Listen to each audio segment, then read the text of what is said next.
Just home defense deterrent. What do you got? Super simple. As far away from your home, early warning as you could get. The Nextdoor app. You seen this Nextdoor app? No. It's where Karens bitch about snakes in the road. You know what I'm talking about? Read the comments. They're that good. However, your neighbors and their Ring cameras and these little apps and these Karens that'll just rat you out for anything, they know everything's going on in your neighborhood before the cops do. So any type, and then this is intel.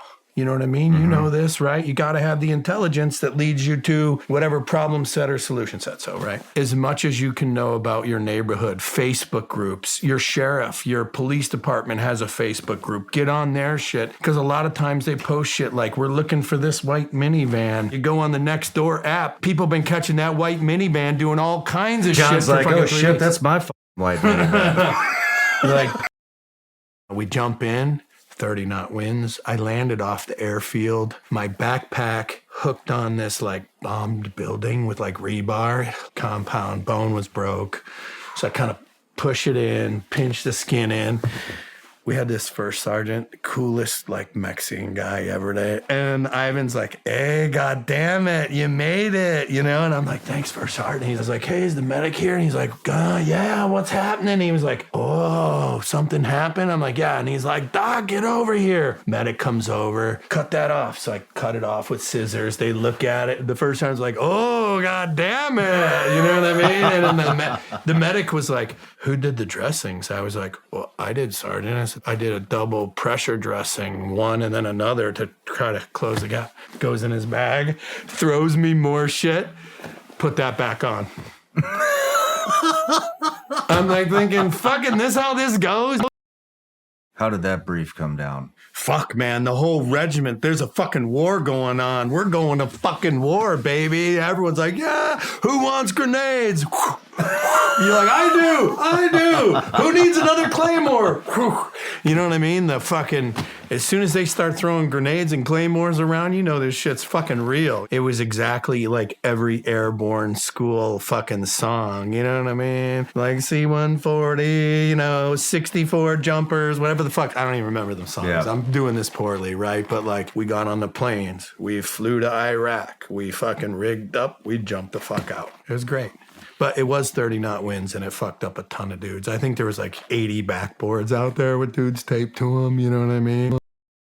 I go to the medic station and I was like, hey, my legs, inner thighs are a little shaved, kind of like bottom of my butt cheeks also. Like, could I get some Vaseline or something? And he's like, drop your drawers, show me. And I'm like, this motherfucker right here. So literally bent over, spread my ass cheeks and made sure I got it as close to his fucking face as possible. He's like, looks like you're a little chafed. Gives me this stuff, rub this on, it'll go away. Okay, so I walk out of the Humvee, I look at what he gives me, and it's analgesic balm. I don't know what the fucking analgesic balm is, but I know this. A-N-A-L is the first words, and that's exactly where I'm smearing this shit. Analgesic balm is fucking Bengay. He had me rub fucking Bengay on raw meat on the inside of my ass. I'm in my poncho hooch, screaming in fucking pain without making a noise. Till it was fucking done burning.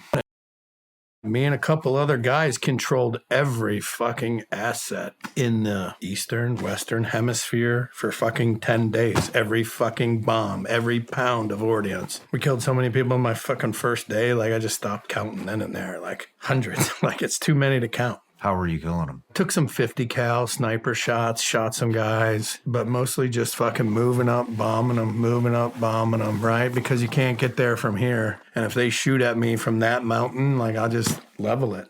What was the mission briefing for Tora Bora? Like what was the Bin Laden's there, go get him and kill him. End of discussion. Wanted dead or alive. That's it. How'd you insert? Fucking Toyota trucks, man. We drove up, drop a daisy cutter. Man, I had old fucking trusty Rusty. I had this red fucking Toyota truck. Like, I would attract mortar fire like you read about, man. It's fucking awesome. And we just drive right up in that bitch, right into the fucking middle.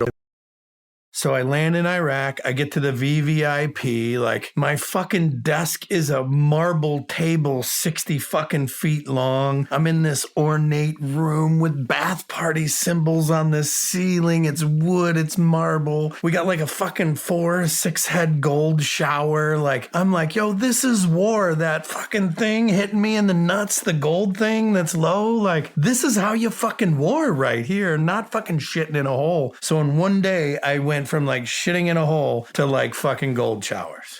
How was the op tempo over there? Iraq is amazing, man. We do 10 hits, 20 hits. Fuck, I don't know how many a night. Like, 10 to 20 hits a night? oh, yeah. It was How the awesome. fuck do you do 10 to 20 hits a night? Well, not only that, but during the Saddam fucking days, we might have to clear a whole village. Like, that could be 100 houses tonight, like door to door looking for these fucking Saddam sightings. You know what I mean? It was fucking amazing.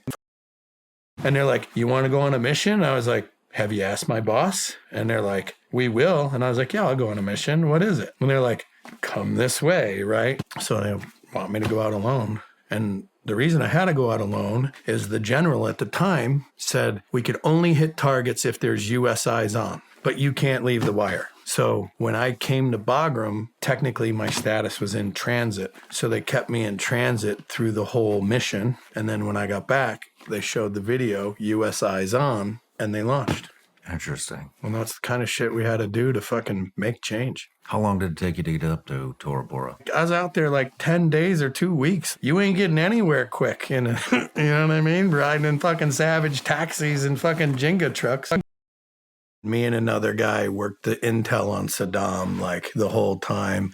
I rolled up his tailor. You ever see the video where Saddam shoots the Mauser in the air? Yeah. And he's got the fox fur hat on? I own that hat. No way. Yeah, I own that hat. I rolled up his tailor. Like, I had all his clothes at one point, right? I got this Italian sweater. It's like blue and like a red stripe or some shit. But yeah, we rolled up his tailor. Everybody that fucking washed his dick, we rolled them up. And then 9 days after I left, C Squadron got him. I think we already had the intel and it was already in the works. We had to go home for Christmas. So they caught him 9 days after I left. But one of those, like kings or one of the deck of cards, you know what I mean? Like, I paid no attention to it other than getting the X off the poster on the wall.